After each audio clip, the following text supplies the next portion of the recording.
Most people would probably prefer to die doing what they love, but when that thing is on stage in front of a crowd, things can get pretty dark pretty fast.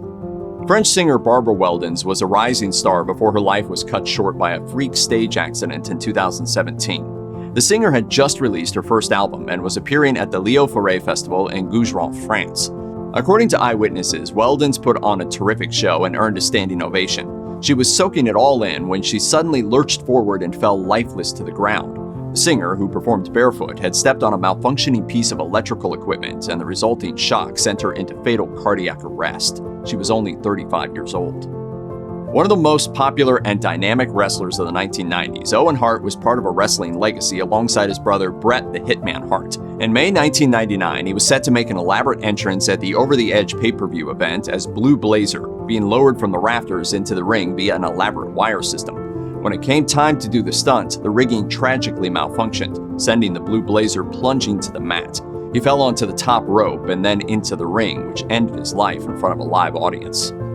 Britney Spears wasn't the first or last performer to dance with a giant snake draped around her shoulders, but not all those singers have survived.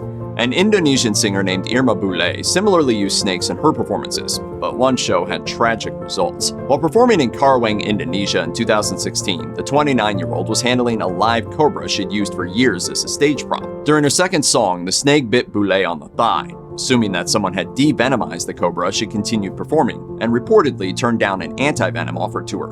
Around 45 minutes later, Bule was still doing her show when she vomited and began seizing. She was pronounced dead at a local hospital. Johnny Watson was so skilled at playing his instrument that his nickname was literally guitar. After starting out as a blues piano player in Houston, he switched to guitar in the 1950s and climbed the R&B charts. Watson reinvented himself again in the 70s as both a funk pioneer and a 70s style icon. Sometimes I feel like the godfather of funk because I've been funking so long, you know what I'm saying?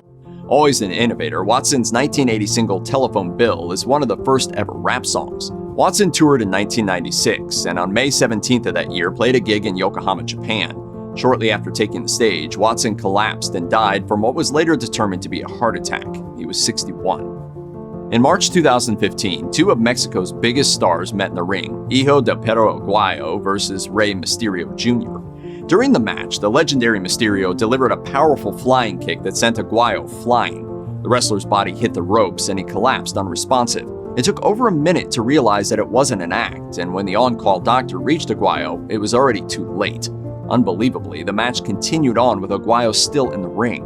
The cause of death was a heart attack triggered by a cervical stroke, which occurred when the wrestler's neck broke. Aguayo was arguably the most well-known villain in the AAA. He was 35 years old. Morphine was one of the most unique alternative rock bands of the 90s, playing music that was funky, groovy, and vaguely unsettling. That memorable style was due in large part to singer and bassist Mark Sandman, who pioneered bizarre extra-low bass tunings that added a spooky element to Morphine's songs.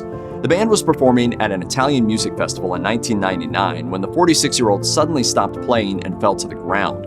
He was rushed to a hospital but pronounced dead of a heart attack in the ambulance on the way there.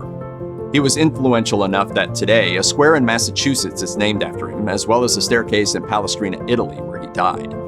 In April 1984, Welsh prop comedian and magician Tommy Cooper appeared on the UK variety show Live from Her Majesty's, but unfortunately his act was quickly derailed after an attractive magician's assistant came onto the stage during his performance. Cooper suddenly fell backwards, which many took to be an act of impromptu physical humor, but this wasn't comedy, it was tragedy. The 63-year-old Cooper had suffered a heart attack on live TV. The director sent the show to an unscheduled commercial break as Cooper was pulled off stage. He was taken to a hospital and pronounced dead upon arrival.